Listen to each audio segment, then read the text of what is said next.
Offbeat मुलाखत थोडी हटके या कार्यक्रमामध्ये सहभागी होण्यासाठी विधान परिषदेच्या उपसभापती नीलमताई गोऱ्हे आज आपल्याकडे आलेले आहेत. नीलमताई, तुमचं मनपूर्वक स्वागत हिंदुस्तान पोस्टमध्ये. धन्यवाद, आपण मला निमंत्रित केलं. आपल्याबरोबर आज हिंदुस्तान पोस्टचे संपादक स्वप्नील सावरकर सुद्धा आहेत. नमस्ते, जय महाराष्ट्र. आपण डॉक्टर नीलम गोऱ्हे, म्हणजे मला वाटतं तुमची पदवी जी आहे ती BASN BSAM आयुर्वेदाची मी पदवीधर आहे, मुंबई विद्यापीठ. मुंबई विद्यापीठाची.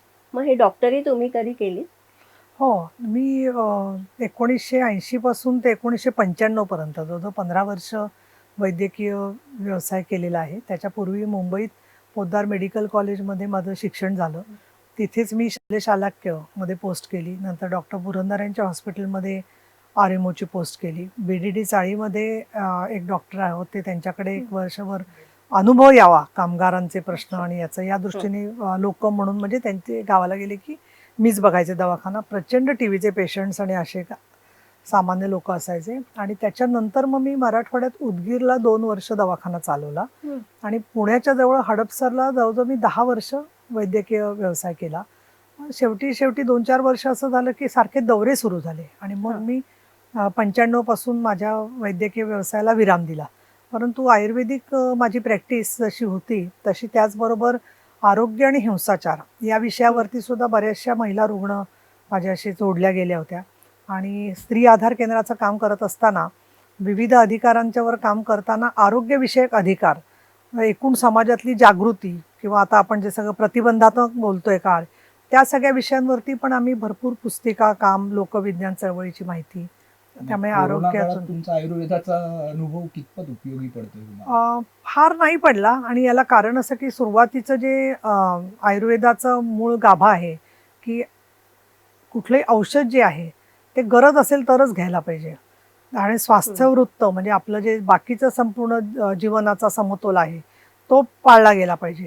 तर इथे काय झालं, इतक्या मोठ्या प्रमाणात असा प्रचार सुरू झाला की हा काढा घ्या, तो काढा घ्या, आणि त्याची गरज नसताना काढे घ्यायला लागले लोक. आणि अशा वेळेला त्यांना काही समजावणं कल्पनेच्या बाहेर होतं आणि त्याचा त्रासही झाला खूप जणांना त्या सगळ्या गोष्टींचा. दुसरं, आयुषच्या संदर्भामध्ये जागृती आली, परंतु त्यांनी जे काही जाहीर केलं की 22 औषधं घ्या, काय लक्षण असताना कधी औषध घ्यायचं हे जोपर्यंत लोकांना कळत नाहीये. म्हणजे थोडक्यात आयुर्वेदिक औषधोपचाराचा उपयोग मला मात्र हा झाला की जे वेगवेगळे वादविवाद होतात ना, की मांसाहार का शाकाहार, किंवा कुठली गोष्ट औषध आहाराप्रमाणे औषध असतं का औषध आहाराप्रमाणे घ्यायचं, म्हणजे असे खूप प्रश्न आहेत की लोक इतकी औषधं घेतात की तोच त्यांचा निम्मा आहार झालेला असतो. त्याच्यामुळे अशा सगळ्या मुद्द्यांवरती मला खूप आयुर्वेदाचा अर्थात उपयोग होतो. आणि तुम्हाला एक सिक्रेट सांगायला हरकत नाही की आमच्या आयुर्वेदामध्ये एक तंत्रयुक्ती म्हणून विषय होता आम्हाला अभ्यासाला, ज्याच्यामध्ये 60-62 प्रकारनी समोरच्या माणसाला वादविवादात कसं पराजित करायचं याचा आमचं परीक्षाच घेतली जाते आणि अभ्यासही केलेला आहे त्याचा मला प्रवक्ता म्हणून भरपूर फायदा होतो. दिसतंय आम्हाला ते. राजकारणात आयुर्वेदाचा सर्वाधिक फायदा झाल्याचं हे उदाहरण असेल. तुमच्या परिवारातून जो वारसा आहे तुम्हाला, मला वाटतं राज्यकवी चंद्रशेखर शिवराम गोरे, तर त्यांच्याविषयी थोडंसं सांगा. त्यांना मी काही पाहिलेलं नाहीये, कारण ते पणजोबा आमचे, त्यामुळे त्यांच्या निधनानंतरच आमच्या वडिलांचा वगैरे सुद्धा जन्म झालेला आहे. परंतु त्यांचं जे एक ज्याला आपण म्हणू की वेगवेगळ्या प्रकारची त्यांनी काय हो चमत्कार महाकाव्य लिहिलेलं आहे. त्याच्यानंतर ते बडोद्याला तिथल्या महाराज सयाजीराव गायकवाडांच्या दरबारामध्ये ते राज्यकवी म्हणून काम करत होते. ते एक अत्यंत सूक्ष्म निरीक्षण शक्ती, संवेदनशीलता, नाट्यमयता आणि त्याच्यामध्ये एक वेगळ्या प्रकारची अनुभूती, असा त्यांचा वारसा आहे. बोलणं, लिहिणं ह्याच्याबद्दल आमचे बाबांना तर आवड होतीच. माझे वडील सायंटिस्ट होते, शास्त्रज्ञ होते.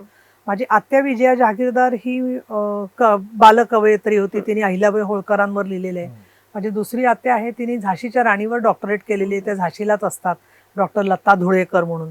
त्यामुळे कुटुंबामध्ये हा एक बाजूला होतं. माझ्या आईच्याकडून विचार केला तर श्रीधर कवी जे आहेत त्यांच्याशी आमचं नातं लागतं. ते देशपांडेच त्यांचं आडनाव आहे.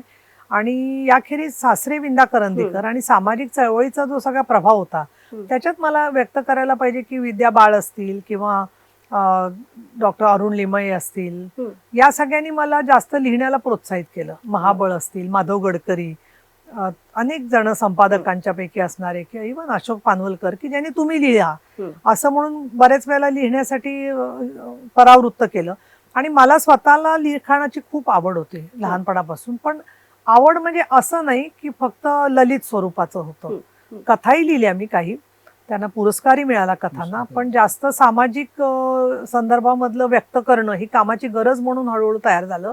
आणि लिखाण करताना जेव्हा त्यातली मी कुठे आहे माझ्या वैयक्तिक जीवनात हे वाचक शोधायला लागले जास्त, त्यानंतर मग मी थोडं ललित लिखाण थांबवलं. कारण मला असं वाटलं की त्याच्यामधून बऱ्याच गोष्टीचे अर्थाचे अनर्थ कारण नसता नव्हतील. खरं असं लेखकांनी बंधन पाळायला नको, पण तेवढा निवांतपणा आणि तेवढं त्या विषयाच्या आत चालत जाणं मनानी हे शक्यही होत नाही काही वेळेला. कारण शारीरिक दृष्ट्याच तुम्ही ही पदयात्रा, ती संघर्ष मोहीम हे सगळं करत असाल तर नाही म्हटलं तरी थोडा त्याचा वेगळा परिणाम होतो. पण लिखाण मला अजूनही खूप जीवनासाठी स्फूर्तीदायक गोष्ट वाटते.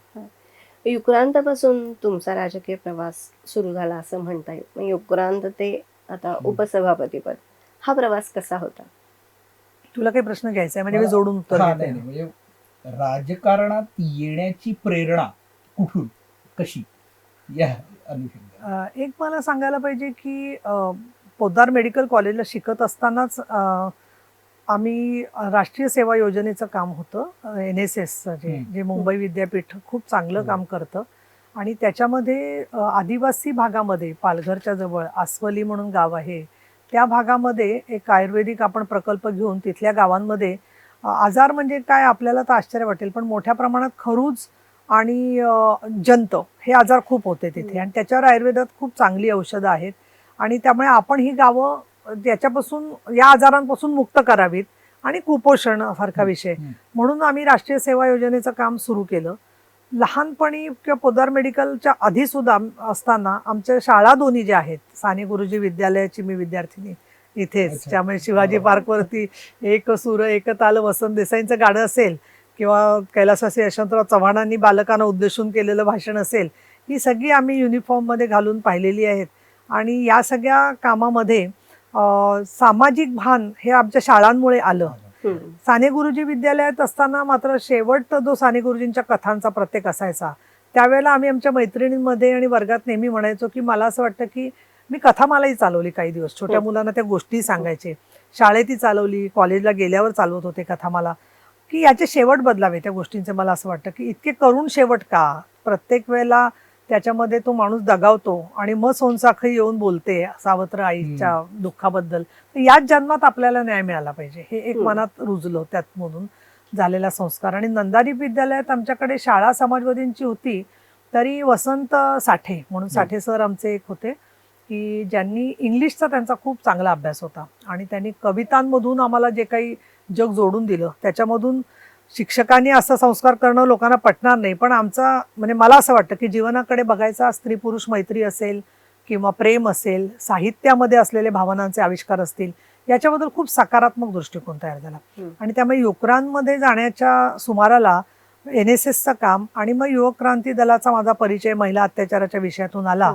आणि तिथे जे काही मला स्वरूप दिसलं त्याच्यामधून राजकारण आणि समाजकारण असे दोन कप्पेबंद जग नाहीयेत. तर समाजकारणातूनच राजकारण घडतं आणि राजकारणाला तुम्हाला प्रभावित करण्यासाठी तुमची इच्छा असो का नसो, तुम्ही समाजकारणातूनही प्रभावित करू शकता. आणि त्यामुळे राजकारणापासून काहीतरी फटकून वागण्यापेक्षा युवक क्रांती दल ही व्यापकरित्या समाजकारणाचा विचार करणारी संघटना होती, जरी तो राजकीय पक्ष नव्हता तरी. आणि युक्रांतमधून मग जे जे टप्पे सगळे माझ्या आयुष्यातले झाले, त्याच्यामध्ये दलित चळवळीत काम केलं मी.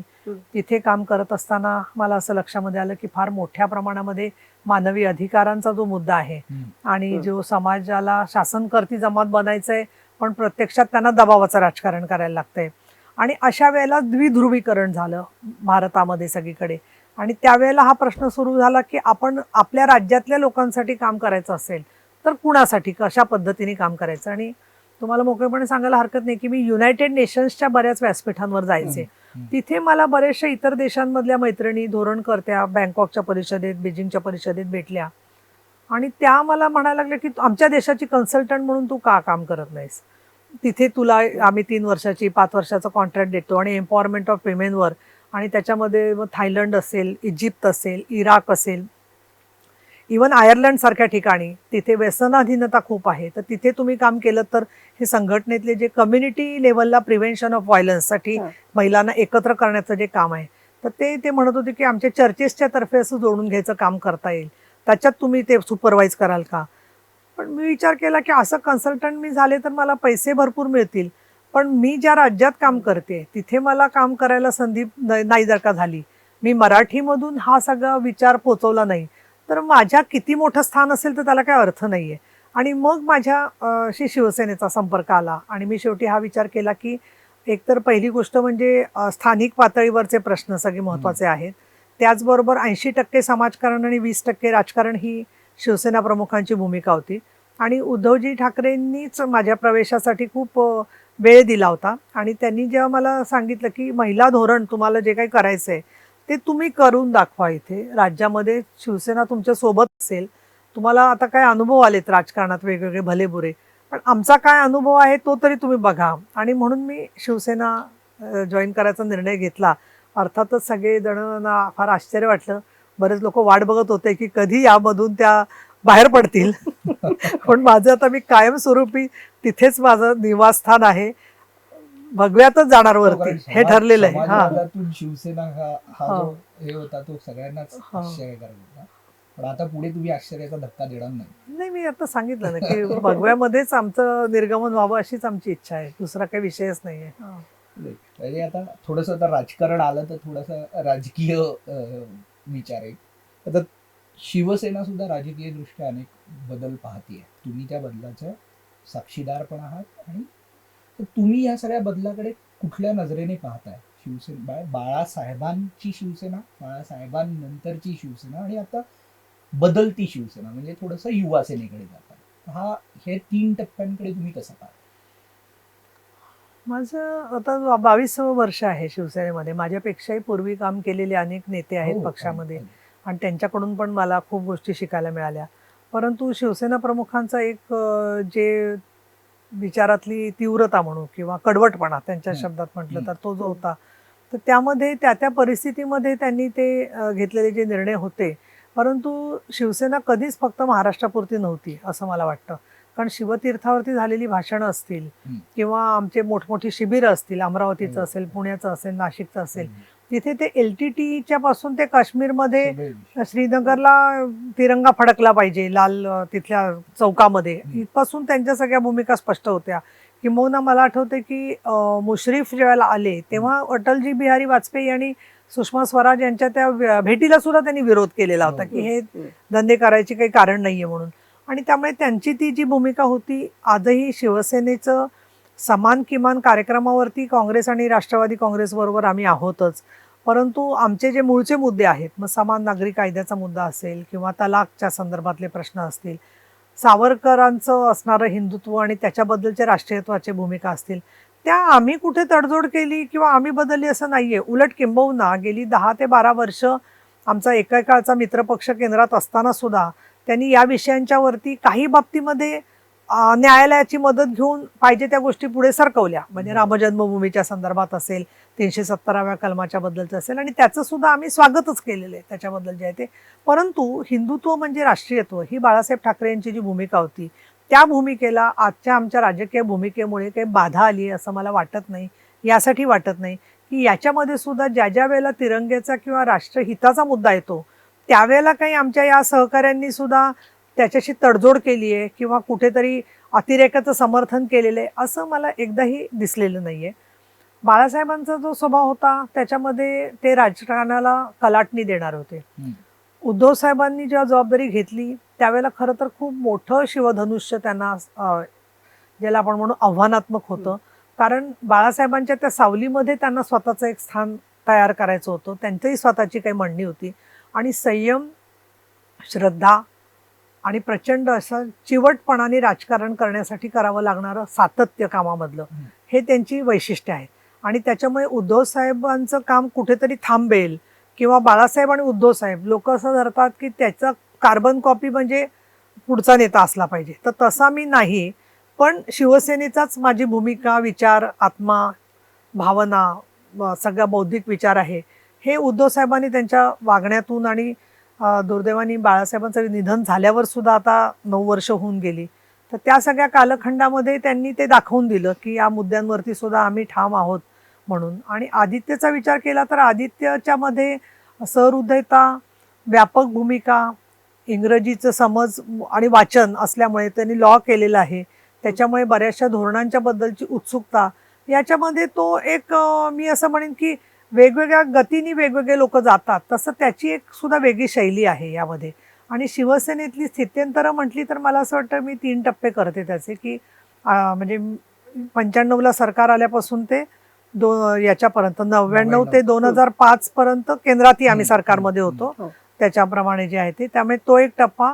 दुसऱ्या टप्प्यामध्ये आमच्या पक्षामधून वेगवेगळे नेते निघून गेले आणि आता शिवसेना संपेल याची वाट लोक श्वास रोखून बघत होते. त्यांचीच वाट लागलेली पाहिली लोकांनी, काय झालं सगळा प्रकार तो.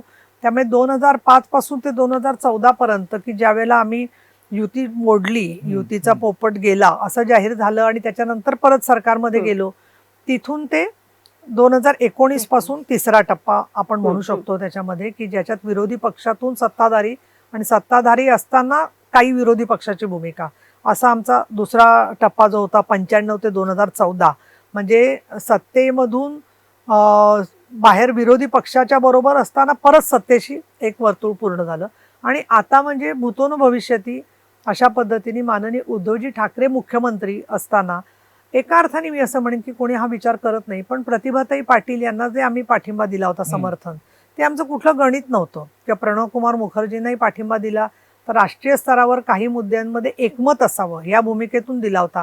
त्या सगळ्याचं एक कुठेतरी समज आणि रेसिप्रोकेशन किंवा त्याच्याबद्दलची एक परत जुळणी ही काँग्रेसने केली असं मला वाटतं. त्याच्यात काँग्रेसच्या बद्दल बोलायचं झालं तर खूप लांबते वाटलं तर तुम्ही मला पुढच्या प्रश्नाकडे जा. तर त्याच्यामध्ये एक असं झालं की कर्नाटक, गुजरात या राज्यात त्यांच्या लक्षात आलं की आपण पुढाकार घेतला, म्हणजे काँग्रेसने नेतृत्व करायचा प्रयत्न केला तरी लोक दुसऱ्या स्थानिक पक्षांना महत्त्व देत आहेत. आणि मग अशा वेळेला राष्ट्रीय पक्ष आहोत म्हणून स्वतःलाच अग्रक्रम असला पाहिजे हे करण्यापेक्षा सोनियाजी गांधी आणि राहुल गांधी यांनी स्वतः दुय्यम भूमिका घ्यायची आणि इतर पक्षांना प्राधान्य द्यायचं, हे जे त्यांनी ठरवलं त्याचंच एक पुढचं अल्टिमेट पाऊल म्हणजे कर्नाटकमध्ये जे काही घडलं त्याचं आलेलं फलित म्हणजे हे इकडचं महाराष्ट्रातलं आहे असं मला वाटतं. सुचवताय एक प्रकारे की भाजपने पण ही अशी भूमिका घेतली असती तर गोष्टी बदलल्या असत्या. भाजपने भूमिका घेतली असती, राजकारणामध्ये हायपोथेटिकल गोष्टींना काही अर्थच नाहीये ना.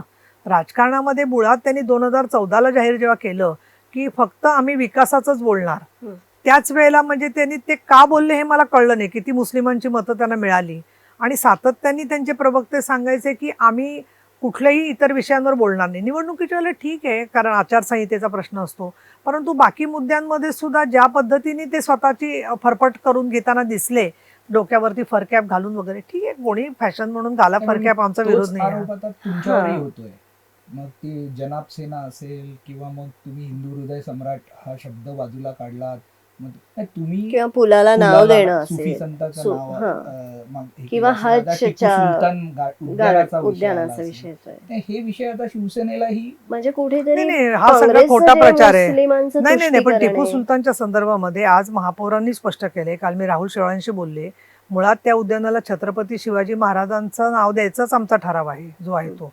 आणि मला दुर्दैव वाटतं की एवढ्या मोठ्या खोट्या प्रचाराचे तुम्ही बळी पडता. माझ्या आता काही आमचे मित्रमैत्रिणींचा ग्रुप आहे, ते आता लिहित आहेत प्रत्येक विषयामध्ये अशा पद्धतीने फेक न्यूज काहीतरी करायची की कुठेतरी मशिदीच्या तिथे शिवसेनेचा बॅनर कसा लागलाय, ह्या सगळ्या गोष्टींच्या मध्ये जर का ज्याला आपण म्हणू की आमचे अधिकृत कोणी पदाधिकाऱ्यांनी ठराव केला महानगरपालिकेत आणि त्याच्याबद्दलचं समर्थन केलं असेल उघडपणे, तर निश्चितपणे आम्ही त्याची जबाबदारी घेऊ. परंतु आम्ही हिंदू हृदय सम्राट नाव काढलं हे तर कशाच्या आधाराने आपण बोलतोय हा प्रश्न आहे. सुफी संतांच्या संदर्भात वगैरे मला असं वाटतं आपण गायक किंवा हे सवाई गंधर्वमध्ये जे वेगवेगळे लोक येतात गाणारे, त्यांचा कधीपासून धर्म बघायला लागलो आपण जे आहे ते. जोपर्यंत ते कुठल्या धर्माचा प्रचार करत नाही आहेत तोपर्यंत गायन एक कला आहे. उलट बाळासाहेब ठाकरे यांचं म्हणणं होतं की मंदिरात जात असताना सुद्धा राजकारणाचे जोडे घालून जाऊ नका, ही त्यांची भूमिका होती त्यामध्ये जे आहे ते. आणि दुसरं एक आपण लक्षात घेऊया की त्या त्या काळामधलाही काही संदर्भ असतो त्या प्रत्येक गोष्टीच्या बद्दलचा. पण आमचं जे हिंदुत्व आहे कायम हे प्रबोधनकारी हिंदुत्वच राहिलेलं आहे. मी त्याची 2 उदाहरणं देते तुम्हाला. एक म्हणजे सती प्रथेच्या बद्दल, हं.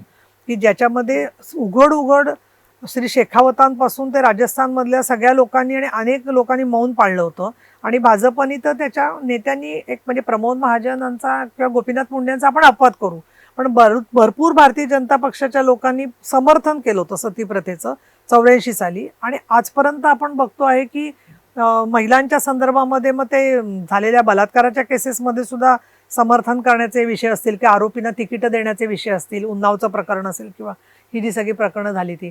त्यामुळे हा एक खोटा प्रचार आहे. त्यांना एक असं वाटत होतावं की आपण अशा प्रकारनी भूमिका घेतली. एक तर पहिली गोष्ट काय झाली की काँग्रेस आणि राष्ट्रवादी काँग्रेस शिवसेनेला बरोबर घेईल असं कधी त्यांना वाटलंच नव्हतं. शेवटपर्यंत आम्हाला त्यांचे पुढारी मोठमोठे सांगत होते फोन करून की पवारसाहेब आमच्याबरोबर आहेत आणि काँग्रेस पण कुठल्याही परिस्थितीत तुमच्यावर येणार नाही, याच्याबद्दल त्यांना अगदी उकळ्या फुटत होत्या. म्हणजे स्वतःच आधी दुसऱ्याला चिणायचं. अमरावतीमध्ये, जळगावमध्ये, त्यांची महापालिकेमध्ये आणि खास करून जिल्हा परिषदेत काँग्रेसबरोबर त्यांची युती होती भारतीय जनता पक्षाची. कुठे? अमरावतीमध्ये आणि जळगावमध्ये, जिथे कमी पडतं त्यावेळेला. मी आता नाव घेत नाही. काही विधान परिषदेच्या निवडणुकांच्या मध्ये स्थानिक स्वराज्य संस्थांच्या उघड साटलोटं झालेलं आहे की इकडे तुम्ही विड्रॉ करा, तिकडे तुम्ही काढून घ्या. हे सगळ्या पक्षांचं चालतं स्थानिक स्वराज्य संस्थांमध्ये. परंतु राजकीय भूमिकेच्या बद्दल सांगायचं झालं तर 2009ला मला आठवतंय की शेवटी निकाल लागला आणि भाजपचा हे झाला सगळा, पानिपत झालं तिथे. तर मला आठवतं की जेव्हा शेवटचा अगदी निकालाच्या वेळेला आम्ही एका मोठ्या वाहिनीमध्ये होतो आणि 2 मोठे नेते होते, एक भाजपचे होते आणि एक दुसऱ्या पक्षाचे होते, आणि ते म्हणत होते पण तरी एक बरं झालं की कुठला प्रादेशिक पक्षाला बहुमत मिळालं नाही. म्हणजे मुद्दा असा आहे की ते त्यांना कुठे ना कुठे भारतीय जनता पक्षाला हे डोक्यामध्ये होतंच की प्रादेशिक पक्षांना फार डोकं वर काढू द्यायचं नाही. पण दुर्दैवाने समाजवादी पक्ष किंवा मेहबूबा मुफ्ती यांच्या लेव्हलला शिवसेनेचा विचार करता, म्हणजे त्याला आपण म्हणू की कुठे किती दुसऱ्या माणसाला अंडर एस्टिमेट करायचं. आणि याला एकमेव मला कारण वाटतं की यांना बौद्धिक अहंकार आहे. आम्ही अमुक एका जातीत जन्मलो असा काहींना अहंकार असतो. त्यातून खूप मोठे समाजसुधारक बाहेर पडलेत. आगरकरांपासून, कर्व्यांपासून ते अनेक जणांनी. जास्तीत जास्त कठोर कोणी केली असेल खरं सांगायचं तर धर्मसमीक्षा, तर ती ब्राह्मण जातीत जन्मलेल्या समाजसुधारकांनी केलेली आहे. आणि ती त्याच्यासाठी केली आहे की त्यांना मनात कुठेतरी जेव्हा लक्षात आलं की आपण जे करतोय ते बरोबर नाही आहे. मग साने गुरुजींनी सुद्धा त्याच्यामुळे शेवटी अगदी जो मंदिर प्रवेशाच्यासाठी म्हणून आंदोलन केलं. तर या सगळ्या मुद्द्यांचा विचार जर का केला, पण तरीही तो बौद्धिक अहंकार कुठेतरी आहे. आणि त्यामुळे शिवसेनेला अमुक नाही, शिवसेना गुंडचा पक्ष आहे, शिवसेनेला अमकं माहीत नाही, तमकं माहीत नाही. अशा वेळेला काय झालं, ज्याला वर्गातला 10व्या नंबरचा मुलगा समजला होता तो एकदम पहिल्या नंबरला गेल्यामुळे जो धक्का बसला ना मानसिक, बौद्धिक, वैचारिक, त्यातून सावरलेच नाहीये. त्यामुळे काही बोलतात, रात्री झोपेत सरकार पडेल, अमकं होईल, तमकं होईल. म्हणजे जे काय बोलता आहे सगळं त्याच्यामध्ये खरं सांगायचं तर सूडबुद्धीशिवाय दुसरं काही दिसत नाहीये. सरकार पडेल नाही पडेल हा राजकीय जरी असला तरी या सरकारमध्ये आलबेल नाही हे मात्र सतत प्रकर्षाने समोर येतं. म्हणजे हे तुम्ही पण पाहताय, आम्हीही पाहतोय. म्हणजे मीडियाचा विचारही करू नका. तुमचेच नेते 3 प्रकारची वक्तव्य करतात, मग त्याच्यावर शेवटी मुख्यमंत्र्यांना एक वेगळी भूमिका घ्यावी लागते. हे वारंवार जे समोर येतं हे सुद्धा तुम्ही ह्याच्याकडे तुम्ही कशा पद्धतीने म्हणजे नाही, असा विचार करा स्वप्नील तुम्ही की असं एका पक्षाचं जेव्हा सरकार होतं, आपण आधीच्या 3 कडबोळं जे गव्हर्नमेंटचे, आपण नाही, एका पक्षाची सरकार होती, आपण असं गृहीत धरू. समजा 3 सरकारचं आपण तुलना करूया की क्लिअर कट एनसीपी नसताना काँग्रेसची जेव्हा सरकार होती त्याला मुख्यमंत्री बदलण्याच्यासाठी केवढी मोठी सिंहासनं झाली, केवढा मोठा इतिहास येतो. मग सगळा तो ती बाकीचा व्यक्तिगत इतिहास ती आणि महत्वाकांक्षा नाही व्यक्तिगत म्हणजे हे माझा मुद्दा त्याच्याकडे काय आहे त्याच्यामध्ये की ज्या वेळेला सरकार अगदी बहुमत जरी स्पष्ट असलं तरी सुद्धा गट सत्ता स्पर्धा, त्याच्यानंतर वैचारिक मतभेद हे अपरिहार्य आहेत असं मला वाटतं. आणि हे आपलंच असं नाहीये, तर कुठल्याही देशातल्या राज्यात तुम्ही काढलं तर अशा पद्धतीने त्या पक्षातल्या एकमेकाच्या विरोधकांशी कुठेतरी हे मला ठेवायचं अगदी संवाद. याच्यावरच अगदी बोट ठेवून मी विचारतो की जेव्हा तुमच्यासारखे कार्यकर्ते लोकांचे प्रश्न घेऊन कामं करतात तेव्हा या सगळ्या सत्ता सारीपाटाचा आणि सत्तेच्या लढाईचा तुमच्या कामांवर परिणाम होतो असं नाही का वाटत? अजिबात होत नाही. माझा अनुभव असा आहे याच्यामध्ये, आणि याला कारण असं आहे, मी 95 ते 99 आमचं सरकार होतं, त्याच्या वेळेलाही माविमचे अध्यक्ष होते. त्याच्यानंतर तर आम्ही विरोधी पक्षात होतो, परंतु BMC आहे, संभाजीनगर आहे, या ठिकाणी आम्ही महानगर, ठाणे आहे, इथे आम्ही महापालिकांच्या मध्ये होतो. काही जालन्यासारख्या हिंगोलीसारख्या जिल्हा परिषदात आम्ही होतो आणि त्याच्यानंतर 2014 नंतर आम्ही भाजपच्या बरोबर होतो सरकारमध्ये. तर आत्ता ज्या प्रकारनी कोरोनाची परिस्थिती आहे भयंकर अशी, की मग लोकांना अन्नधान्याचे प्रश्न होते, लोकांना आरोग्याच्या विषयक अडचणी होत्या, किंबहुना कोरोना काय आहे हेच मुळात कळत नव्हतं. तर या सगळ्यामध्ये मी 1.5-2 वर्ष जे काम करते त्याच्यामध्ये मला असं दिसलं की ज्या ज्या ठिकाणी कुठे अन्नधान्याची गरज आहे, जिथे रेमडेसिवीरची गरज आहे, कुठे कॉट्सची गरज आहे, एक सुद्धा उदाहरण असं मला दिसलं नाही की जिथे त्या अधिकाऱ्यांनी आम्ही दिलेल्या सूचनेचं पालन केलं नाही. 100% विषयाचं पालन केलं. मग ती नवी मुंबई असेल, सरकार तिथले कोण आहेत लोकल राजकारणी तो प्रश्न नाहीये, बीड असेल, उस्मानाबाद असेल, अगदी छोट्या छोट्या गावांमध्ये आमच्या गावात 15-20 लोक हे झालेले आहेत, पॉझिटिव्ह झालेत आणि विलगीकरण केंद्रातून पळून आलेत. बाकीचं गाव बाधित होईल, तुम्ही लक्ष घाला, इथपासून तक्रारी आल्यावर जिल्हाधिकारी असतील, विभागीय आयुक्त असतील, पोलीस अधिकारी असतील, आरोग्य अधिकारी असतील, आणि हे काही प्रत्येक वेळेला आम्हाला सांगायला नाही लागलं की उद्धव साहेबांच्या वतीने हा निरोप आहे. एक मी कोण आहे, मी म्हणजे उपसभापती आहे, एक पीठासीन अधिकारी आहे, पण ज्या ठिकाणी अगदी ज्यांच्या पाठीमागे 25च गावातली लोक असतील त्यांच्या कल्पना सुद्धा त्यांनी सांगितलं की आम्हाला जाऊन भेटायचंय तालुक्याला. तर अतिशय चांगला प्रतिसाद मला मिळाला. रुग्णांनी अनेक जणांनी बरं झाल्यावर फोन केले, सांगितलं, शेकडो रुग्णांना फायदा झाला. आणि दुसरं असं आहे की तुम्ही जी सामाजिक कामं म्हणताय ना, तर आता बघा ना, अनाथ मुलांच्या प्रश्नावर असेल लगेच धोरण राज्य सरकारने जाहीर केलं, मदतीच्या संदर्भामध्ये असेल. उलट असं झालंय की वादविवादाच्यामुळे काय परिणाम होणार, शेवटी असं आहे सरकारचं काम करत असताना आपण त्यांच्या काय संबंध येतो. हा, प्रशासनामधले काही लोक वादविवाद वाढवत असतील तर हा प्रश्न येईल, पण प्रशासन जे आहे ते त्यांच्या पद्धतीने काम करत असतात. बरोबर. आता लोक कसं बघतात, आम्ही पत्रकार कसे बघतो, आम्ही तुमचं कामकाजाचा लेखाजोखा कुठे बघतो, तो विधिमंडळात बघतो, किंवा तुम्ही कसे ठराव मांडताय, त्यावर काय चर्चा होते, कसे निर्णय GR येत आहेत, याच्यावर तुमचं कामाचं मूल्यमापन होत असतं. जर अधिवेशनच 2 दिवसाचं व्हायला लागलं आणि तोही गोंधळात जायला लागला, तोही त्याच्यातही जर म्हणजे अशी ज्या पद्धतीने कामं, मग याकडे लोकांच्या नजरेत आज सरकारबद्दल नकारात्मकता तयार होते, हे असं वाटत नाही का तुम्हाला? मुळामध्ये एक लक्षात घ्या, think globally act locally. Jacinda Ardern काय करतायत, अमेरिकेच्या मध्ये असेल, युरोपमध्ये असेल, सगळ्या अधिवेशनांच्या मध्ये एक तर व्हिज्युअली म्हणजे व्हर्च्युअली होतात जे आहेत ते अधिवेशन, ती आपल्या लोकांना मान्य नाही आहेत. त्यांना स्वतः येऊन तिथे बाका आपटायची आहेत, हेडफोन फेकायचा आहे, पायऱ्यांवर बसायचं आहे, हे सगळं करायचं आहे. पण मुद्दा असा आहे की कोरोनामुळे आत्ता लसीकरण झालं, पण ज्या वेळेला लसीकरण झालेलं नाही आहे त्यावेळेला समजा दुर्दैवाने एकदम 60-70 आमदार बाधित झाले असते, 101 अधिकारी बाधित झाले असते, तर महाराष्ट्रावरती किती मोठं वेगळं संकट आलं असतं. त्यामुळे जे काही करतायत, आपले केंद्रातले सुद्धा मंत्री गमावले, केंद्रातले खासदार गमावले, आणि त्यामुळे आपण कितीही सॅनिटायझेशन करून म्हटलं की आपण ते सगळं चालू ठेवू, पण तो रोगाचं स्वरूपच असं आहे की ज्याच्यामध्ये अशा प्रकारचे निर्बंध स्वीकारण्याशिवाय मार्ग नव्हता. आणि म्हणून 8-8 महिने, 10-10 महिने स्पेन असेल, इंग्लंड असेल, युरोप असेल, अगदी बाकी कोरियासारखे देश असतील, जपान असेल, या इमर्जन्सी लावायला लागली ठिकठिकाणी त्यांना. आणि त्याच्यामुळे रोगाचं प्रमाण आपण कधी महायुद्ध स्वतःच पाहिलीच नाही, अनुभवलीच नाही. आपण फक्त ऐकलं की अशी महायुद्ध होती, पण महायुद्धाच्या काळामध्ये 3-3, 4-4 वर्ष माणूस घरी येऊ शकत नाही ड्युटीवरून, आणि त्याच्यानंतर आल्यावरती कुटुंब स्थलांतरित झालेलं असतं कुठेतरी आणि आपली फॅमिलीच सापडत नाही. अशा प्रकारचा सुदैवाने आपल्याला कधी अनुभवच आला नव्हता. आता कोरोनामुळे कुटुंब संस्था, समाज संस्था, आर्थिक व्यवस्था सगळ्यावर एवढं बंधन असताना अधिवेशन घ्या, सगळी देवळं ताबडतोब उघडा, रस्त्यावरती आम्हाला मोर्चे काढू द्या, असं म्हणून आपण लोकांना किती संकटाच्या खाईत टाकतोय. आपल्या घरात ज्यांना कुणाला कोरोना झाला असेल किंवा ज्यांच्या ओळखीत लोक दगावलेले आहेत, त्यावेळेला विचार केला तर आपण विचार करू शकतो, त्याच्यावरती संवेदनशीलता ठेवू शकतो की आपल्या कुटुंबावरती असं परिस्थिती आली आणि एकेका घरातली 6 माणसांपैकी 3 माणसं दगावली आहेत, असं ज्या वेळेला होतं, अशा वेळेला कशा पद्धतीने आपण अशा बाजी लावायची लोकांची आणि निरर्थक या पद्धतीने करून घ्यायच्या ज्या गोष्टी आहेत त्या. दुसरं, अधिवेशन जास्त दिवस होण्याच्यासाठी आता लसीकरणाच्या नंतर बघितलं तर ते डेल्टा व्हेरियंट किंवा हे जे प्रश्न येतात, हे काही कोरोना मला दुर्दैव वाटतं आणि खरं अज्ञानीपणाची परिसीमा आहे ती, की जणू काहीतरी उद्धव ठाकरेंनी आणलंय कोरोना, अशा पद्धतीने जेव्हा लोक बोलतात त्याला मला असं वाटतं की कुठेतरी संवेदनहीनता, बेजबाबदारपणा या पद्धतीने. आणि मग कुंभमेळ्याचे फोटो, तिथे कुंभमेळा चालतो, इतर ठिकाणच्या देवांना कोरोना नाही का.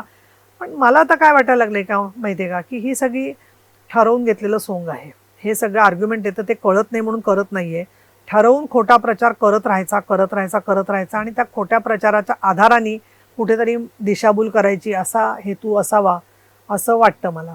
पण कोरोनाच्या वेळी सुद्धा म्हणजे लोकांची खूप नाराजी होती की निर्णय ठाम घेतले गेले नाहीत किंवा सारखे बदलत आहेत. हे जे चित्र होतं त्याबद्दल काय सांगा? त्याला कारण तर केंद्र सरकारच नायक आहे या सगळ्या गोष्टीचा. नाही, पण साधी त्यांनी PPE युनिट राज्यावर सोपवलेलं नाही होतं. राज्य सरकार राज्याचं सोपवलं. राज्यांनी स्वतः करायचं. त्यांनी जाहीर केलं लसीकरणाच्या संदर्भामध्ये की आम्ही जे आहे ते सगळं देऊ. का बरं 16 जानेवारी पर्यंत तुम्ही लांबवलं? जर का लसीकरण बाकीच्या परदेशामध्ये नोव्हेंबरमध्ये झालं सुरू होतं, त्याच्या आधी राजदूत पाठवले, त्याच्यानंतर हे सगळ्या बैठका झाल्या, मग हेच लसीकरण एकदमच मोठ्या प्रमाणामध्ये लस उपलब्ध करून घेतली असती. जसं सुंदर दैनिक लोकसत्तेने विश्लेषण केलेलं आहे की इंग्लंडनी जसं केलं की जे व्हॅक्सिन्स तयार करणारे प्लांट्स आहेत त्या सगळ्यांच्या बरोबर हे करून आपली 60-70% पॉप्युलेशन लसीकरणामुळे कव्हर होईल. हा जो मुद्दा आहे तो जर का नोव्हेंबर-डिसेंबरमध्येच विचारार्थ घेतला असता तर आतापर्यंत आपली लसीकरण फेब्रुवारीपर्यंत होऊन परीक्षा होऊ शकल्या असत्या, कारखाने सुरू झाले असते. दुसरा त्याच्यातला मुद्दा महत्वाचा आहे की दर 8 दिवसांनी ICMR वेगवेगळे फतवे काढत होतं. कधी सांगत होते PPE युनिट आम्ही पुरवू, कधी सांगत होतो तुम्ही स्टँडर्डाइज करून घ्या PPE युनिटच्या संदर्भामध्ये. इतकंच नव्हे तर जेव्हा उत्तर प्रदेशात कोरोना वाढला त्याच्यानंतर त्यांनी सांगितलं की RT-PCR न करता सुद्धा कोरोनाची औषधं दिली जातील. पण महाराष्ट्रामध्ये 12 महिने डॉक्टर्स हाय करतायत की अरे 4थ्या दिवशी 5व्या दिवशी रिपोर्ट येतोय तर आम्हाला डे 2 पासून सुरू करू द्या. ते परमिशन प्रत्येक वेळेला घ्यायला लागत होती कारण RT-PCRचे रिपोर्ट आलेले नाहीयेत. आणि हे सगळं केंद्र सरकारचा कारभार जो काही आहे त्याच्याबद्दल खरं सांगायचं तर सुशिक्षित लोकांनी नुसतं काढली तरी पेपर ऑनलाईन की काय काय रोज घोषणा केलेल्या आहेत तर आपल्याला दिसून येईल. आणि मग लोक म्हणतात की तिथे कुंभमेळ्याला परवानगी दिली आहे मग इथे तुम्ही यात्रेला का देत नाही. या पद्धतीने इतकं बेजबाबदार वर्तन करून मग आता सगळे विश्लेषण करतात की हर्षवर्धनना म्हणून काढलं. अहो पण हर्षवर्धन असतील किंवा प्रकाश जावडेकर असतील किंवा कोणी मंत्री असतील ते काही मोदी साहेबांच्या निर्णयाच्या खेरीज काही करत होते का निर्णय जे आहेत ते. आणि फक्त अधिकाऱ्यांवर सोडल्यावर या सगळ्याच्या मधले निर्णय दर 8-10 दिवसांनी बदलत जे काही गेले त्याचा परिणाम म्हणून राज्य सरकारला काम करत असताना म्हणजे तो एक तुम्ही हनुमानाची मूर्ती पाहिली असेल बंदी हनुमान, त्याचे हातपाय बांधून ठेवायचे आणि म्हणायचं आता उड्डाण करून दाखवा. हे असला राज्य 30,000 कोटी रुपये अजून दिलेले नाहीये GSTचे आणि सांगतायत की तुम्ही विधवांना पैसे द्या, शेतकऱ्यांना पैसे द्या. त्यामुळे मला तर असं वाटतं की अत्यंत एक ज्याला आपण म्हणू खासदारकीच्या संदर्भात खासदार सुद्धा अडकलेत सगळेजण, काहीच बोलू शकत नाही या परिस्थितीमध्ये. आणि मुळात मुद्दा असा आहे की त्याच्यातला मी मूळच्या मुद्द्याकडे जाते की 25 जानेवारीला चीनने स्वतःचा जो त्यांचा सेलिब्रेशन असतं स्वातंत्र्य दिनाचं ते त्यांनी कॅन्सल केलं आणि त्यांनी सांगितलं की तुम्हाला ज्यांना जायचं असेल त्यांना तुम्ही तुमच्या देशी परत जा. ते सगळे चीनमधले लोक जगभर गेले. आपल्या इकडे कोणी डायरेक्टली येणं विषय वेगळा, पण थ्रू फ्लाईट्स करून लोक जे पोचत होते त्याच्यावरती आधीच एव्हिएशननी बंदी आणायला पाहिजे होती किंवा निर्बंध ठेवायला होते 14 दिवसाचे किंवा RT-PCR ठेवायला होत्या. हजारो लोक मार्च-एप्रिल पर्यंत इथे येत होते, आणखीन मिसळत होते आणि इकडचे लोक जात होते. म्हणजे उलट याला बोलावलं, ट्रम्पला बोलावलं जानेवारी महिन्यात. हा संघर्ष आता म्हणजे सतत चालूच आहे आणि तो आता यापुढेही चालू राहणार असंच एकूण दिसतंय. पण आता लोक प्रश्न विचारतायत, राजकीय प्रश्नच जास्त आहेत. मी फार तुम्हाला त्याच्यावर हे करत नाही. पण एक चांगला आहे, सिद्धेश कवटकरांनी तुम्हाला हे कौतुक केलंय की आपण एवढं सुंदर सहज मुद्देसूद कसं बोलता, यामागे तुमच्यावर कोणाचा प्रभाव आहे. एक जरा वेगळा प्रश्न म्हणून मी मुद्दा, कारण राजकीय गरमागरमीपेक्षा थोडासा वेगळा प्रश्न आला. आणि बाकी मग राजकारणात आहेच. मुंबई महानगरपालिकेत सचिन विचारतायत, मुंबई महानगरपालिकेत तुमच्यासमोर भाजपाचं आव्हान असेल की मनसेचं? मला असं वाटतं पहिलं तुमचा जो प्रश्न आहे ना की प्रभाव कोणाचा आहे, तर अर्थातच शाळेपासून आणि याच्यापासून वक्तृत्व वगैरे मी करत होते. एक असं आहे की खूप नाही म्हणणार पण थोडंफार स्वतः वाचन केलेलं असणं सर्व विषयांचं. दुसरं सभागृहामध्ये 2002 पासून असल्यापासून जास्तीत जास्त काळ मी सभागृहात बसते, ऐकते आणि त्याच्यामुळे खूप अभ्यासू आमदारांनी केलेली सर्व विषयांवरची भाषणं, त्यातले आपल्याला कुठले मुद्दे महत्त्वाचे वाटत आहेत ते लिहून ठेवलेले असणं आणि त्याचं मनन करणं. आणि जेव्हा मला काही अडचण वाटते विषयाच्या मध्ये तर खरोखर बाळासाहेब ठाकरे यांचा चेहरा माझ्यासमोर येतो आणि साहेबांनी काय सांगितलं असतं मला, मी त्यांना सल्ला दिला असता, विचारला असतं की साहेब मी काय बोलू, तर ते काय म्हणाले असते. तर तो विचार मनामध्ये आला की आपोआप सुचतं आपण काय बोलायला पाहिजे ते. त्याच्यामुळे तो एक भाग आहे. दुसरं तुमच्यासारखे जे आहेत स्नेही, त्यांनी मला जे प्रोत्साहित केलं सातत्याने बोलतं करणं, समोर आणणं. त्यामुळे मी नेहमी असं म्हणते की मीडिया जो आहे तो माझा अदृश्य शक्ती आहे. त्याच्यामुळे प्रत्येक गोष्टीमध्ये त्यांच्यामुळे मला जास्तीत जास्त प्रेरणा मिळत असते. आणि आव्हान असं आहे आम्हाला, आमचं या ठिकाणी BMC मध्ये जे काही काम आहे त्याच्यामध्ये प्रत्येकच गोष्टीला त्यांना आव्हान समजायचं एवढी शक्ती पण असली पाहिजे ना. पहिली गोष्ट, ज्यांचं तर प्रत्येक परीक्षेमध्ये जे कुठेतरी बेताचाच परफॉर्मन्स राहिलेला आहे अनेक कारणांच्यामुळे, त्यांच्या संदर्भात प्रश्नच नाही आहे. प्रश्न भारतीय जनता पक्षाचं आव्हान म्हणण्यापेक्षा सगळ्या देशभरातून लोक आणून इथल्या सगळ्या बहुभाषिक लोकांच्या मध्ये आणि मराठी लोकांच्या मध्ये मराठी समाजाचा अभिमन्यू करायचा जो काही त्यांचा प्रयत्न असतो प्रत्येक निवडणुकीमध्ये, तर त्याच्याबद्दल आता सुशिक्षित मध्यमवर्गीय जो त्यांचा हे होता, फॉलोअर होता, त्यांच्यासुद्धा मनात अनेक गोष्टी यायला लागलेल्या आहेत. त्यामुळे असं नाही आहे की सर्व गोष्टींचं, विशेषतः मी तर असं म्हणेन की ज्यांची मुलं परदेशात आहेत आणि जे लोक परदेशात बघतायत त्यांना माहिती आहे की यासारख्या गोष्टींच्यामध्ये त्या देशांनी काय केलेलं आहे. आणि मुंबई महानगरपालिकेने लसीकरणाची मोहीम ज्या प्रकारे राबवली त्याच्यात अतिशय उत्तम आमच्याकडे फीडबॅक आहे की तिथे गेल्यावर BMCच्या लोकांनी धारावीसारख्या ठिकाणी काम केलं, बाकीच्या भागात काम केलं.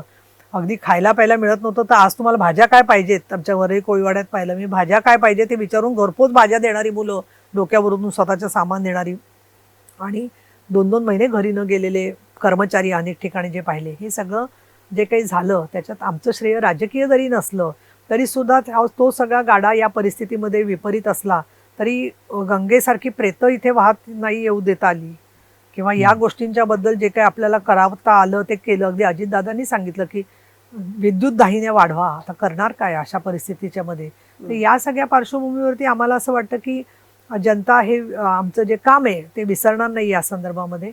आणि धारावीसारखे प्रयोग असतील किंवा बाकी मध्यमवर्गीयांची जी घरं आहेत त्याच्यात तर आमच्याकडे इतर भाषिक सुद्धा लोक सांगतात की वी आर हॅपी की आम्ही अहमदाबादमध्ये नाही आहोत, आम्ही मुंबईत आहोत.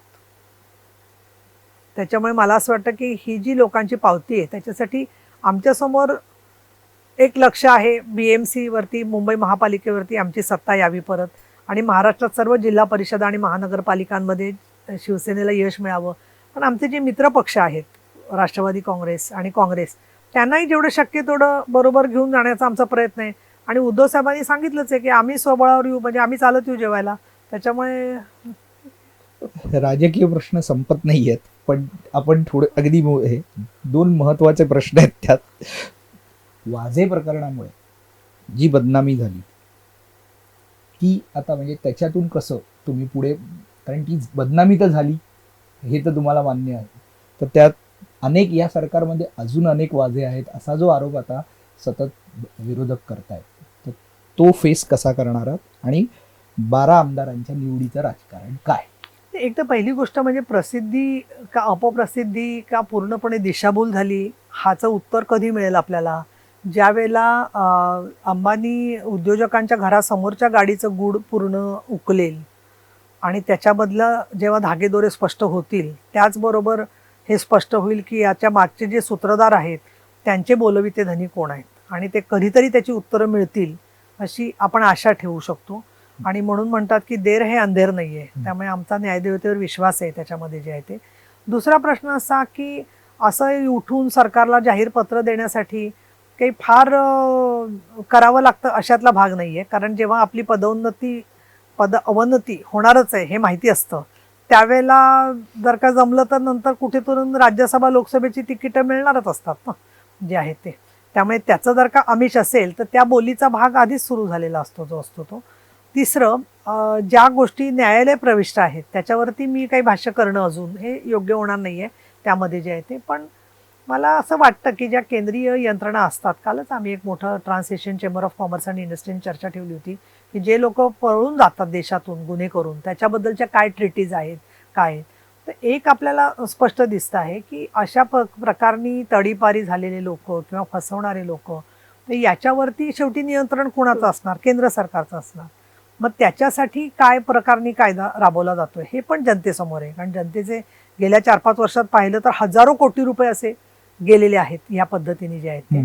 आणि म्हणून या सगळ्या मुद्द्यांच्या मध्ये राजकीय इच्छाशक्तीचाच खूप प्रश्न आहे आणि कुठेही या प्रकरणांच्या मध्ये माननीय मुख्यमंत्र्यांचा किंवा राज्य सरकारमधल्या प्रमुखांचा आशीर्वाद या लोकांना होता असं प्रश्नच नाही आहे त्याच्यामध्ये. हे मी अगदी याच्यानी खात्रीने सांगू शकते तुम्हाला, जे काय आम्ही ओळखतो त्याच्यावरून.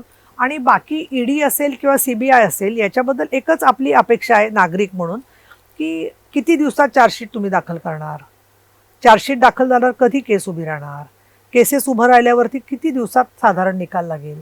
बॉम्बस्फोटासारख्या मुंबईतल्या बॉम्बस्फोटासारख्या विषयामध्ये आधीची सरकार असताना सुद्धा 23 वर्ष 26 वर्ष लागतात निकालासाठी. म्हणजे हे काय प्रकारचा आपल्या न्याय यंत्रणेत बदल अपेक्षित आहेत. मग त्यांना अधिक सक्षमीकरण करा. मी असं म्हणणार नाही चौकशी करू नका, चौकशी करा, जे अयोग्य आहे त्याची चौकशी झालीच पाहिजे. पण त्या चौकशीमध्ये कल्पना गिरी म्हणून जे मृत्यू झाला लातूरला हुंडाबळीने प्रेम प्रकरणातून फसवणूक, 6 वर्ष CBI कडे प्रकरण आहे. मी माननीय गृहमंत्र्यांना दिलीप वळसे पाटलांनी निवेदन दिलंय की त्या चौकशीचं पुढे काय झालं. उज्ज्वल निकमांची नियुक्ती झाल्यावर त्यांना कुणीतरी त्या पालकांना मिसगाईड केलं की तुम्ही जाऊन दिल्लीला हे करा. म्हणजे ते करणारे पण ठराविकच लोक त्यांच्याकडचे, की ज्यांना न्याय पाहिजे होता यांना मिळवून द्यायला काय काय कळलं नाही. यांनी आम्हाला जाऊन तिथून सांगितलं की आम्ही जाऊन आता CBIची मागणी केली. म्हणजे CIDने केस उभी केल्यावर पालकांनी, अरे पण सरकारमध्ये कोणी काही तपासतं की नाही. उज्ज्वल निकमांसारख्या वकील लढत असताना तो CBIने तपास स्वतःकडे घेतला, त्याला 4 वर्ष झाली. आता 4 वर्ष CBI कडे प्रलंबित आहे. आपण पाहिलं पवनराजे निंबाळकरांच्या खुनाच्या प्रकरणात सुद्धा अण्णा हजारेंचा तो आरोपी सापडला म्हणून तो पवनराजे निंबाळकरांचा आरोपी सापडला. म्हणजे सगळं CBI किंवा ईडी टाकावं असं मी म्हणणार नाही, पण त्याच्यासाठी सुद्धा बाकी तपास यंत्रणांसाठी जशी दिशा दिग्दर्शक तत्व असतात तशी दिशा दिग्दर्शक तत्व गृह विभागाने किंवा न्यायालयांनी आखून दिली पाहिजेत. अन्यथा असे अमर्यादपणे जोपर्यंत आता काय झालं सुशांत राजपूतच्या केसचं पुढे त्याचा 6 महिने झाले, वर्ष झालं तरी निकाल लागत नाहीये. म्हणजे काहीतरी कालमर्यादा यायला असली पाहिजे ना, नाही तर मग केवळ दबाव तंत्रासाठी आपण त्याचा उपयोग करतोय का याचा लोकांनी सुद्धा विचार करायची वेळ आली असं मला वाटतं. एक थोडासा तुम्हाला कदाचित आवडणार नाही पण तुमच्याकडे पण बोट दाखवणारा प्रश्न एक तयार होतो.